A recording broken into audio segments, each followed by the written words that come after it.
Hello guys, and welcome to another Mass Effect video. I'm just recovering from my fucking terminal disease, and I just finished Mass Effect Andromeda, and I put together this little compilation of some funny clips and just things I want to put out there.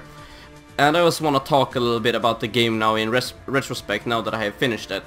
In my review, I might have been a little too harsh on the game, and now that I have finished it, I put like 80 hours into it now, instead of the 5 or 10 that I have put in once I made the actual review.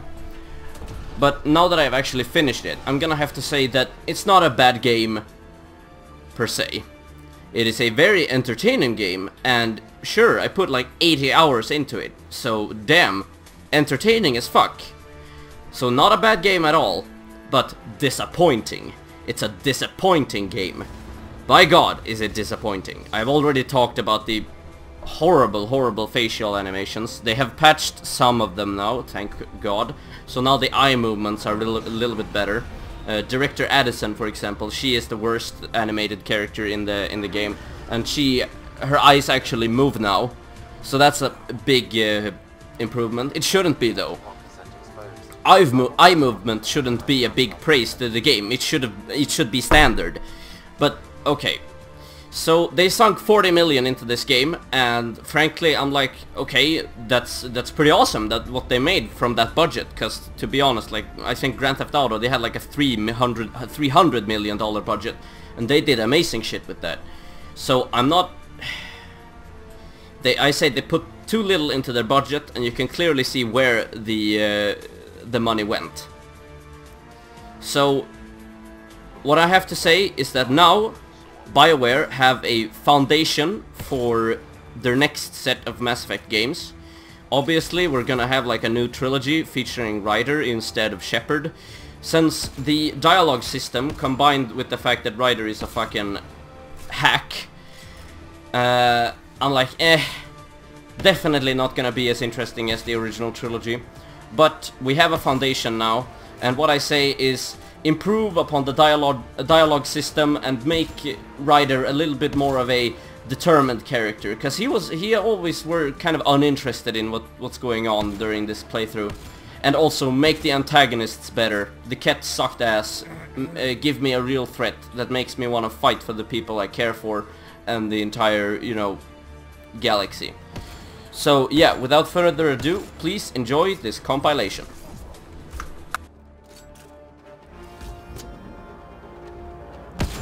Wait, what the fuck? Why is the Dark Knight Rises theme in this game?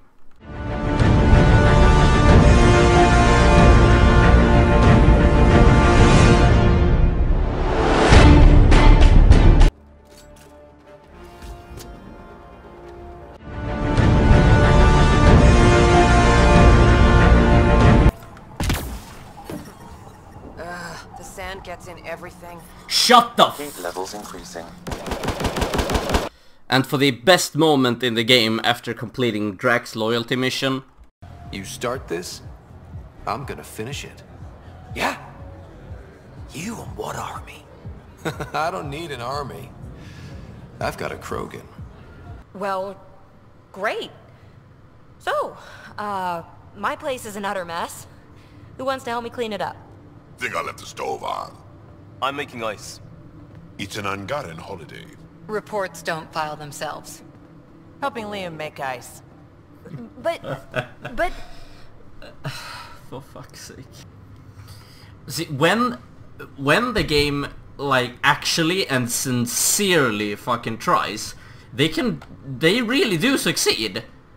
But if they could hold this level of quality for the whole thing, oh, this would be so fucking good.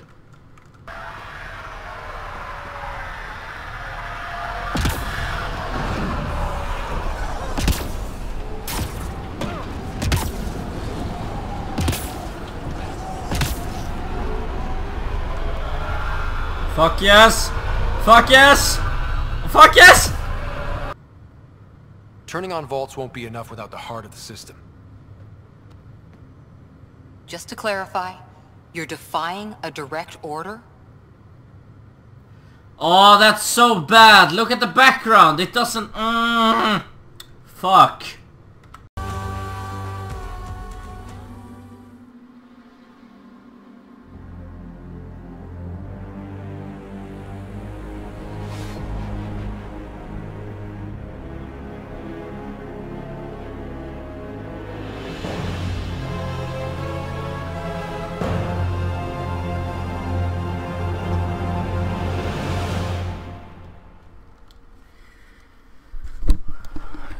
Fuck you, game.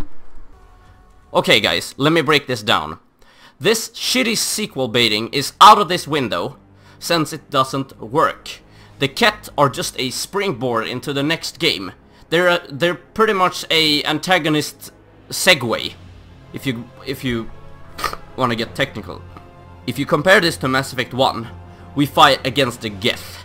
And the Geth are a rogue AI race that have super advanced technology, and they can pretty much take down any obstacle in their path.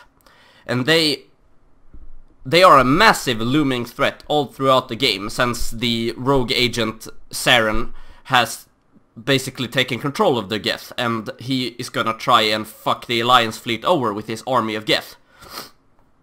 But then it turns out that Saren, in turn, is under the control of a Reaper, Sovereign. And he is the massive big bad guy, he is the spider in the web. And you find out that Sovereign is a ship himself. He is a true artificial intelligence. And he's a massive hulking behemoth of a ship. You think the Geth ships are big? Wait until you see Sovereign. Once he comes through, he massacres the entire Citadel and Alliance fleet. And it takes the combined efforts of both fleets to finally take him down. And thousands of people were killed. Even the player gets to take a decision if the Alliance fleet are going to sacrifice many lives to save the Council, or if they're gonna hold back and wait for an opening to take down Sovereign. And options. But yes. So it's a massive threat, and you feel like, holy fuck, if Sovereign brings along his pals, it's gonna be a massive fucking slaughter.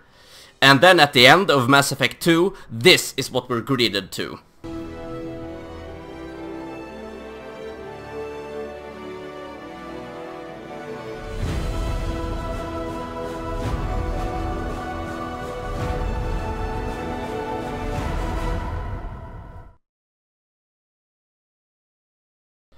So you see what I mean? Awesome, totally terrifying monster ship, destroys the entire fleet all on its own basically. And then we find out that there are more of this fucker, there is an armada of these. And you're like, oh god, how are we gonna deal with this? But at the end of this, it's like, okay, more Keth. Bring it on, bitch! There is no threat here, and I feel like... Okay, where are the stakes, man? I mean, they state that the stakes are very high. If you fail, the Kett will exalt everyone in the cluster. They will basically turn everyone else into Kett. And that's like, oh, shit, that's a big threat. But they only show you this once. So the threat isn't very looming, and that's why the sequel baiting doesn't work. So now, as my final word on Mass Effect Andromeda, a game that isn't bad, just a disappointment.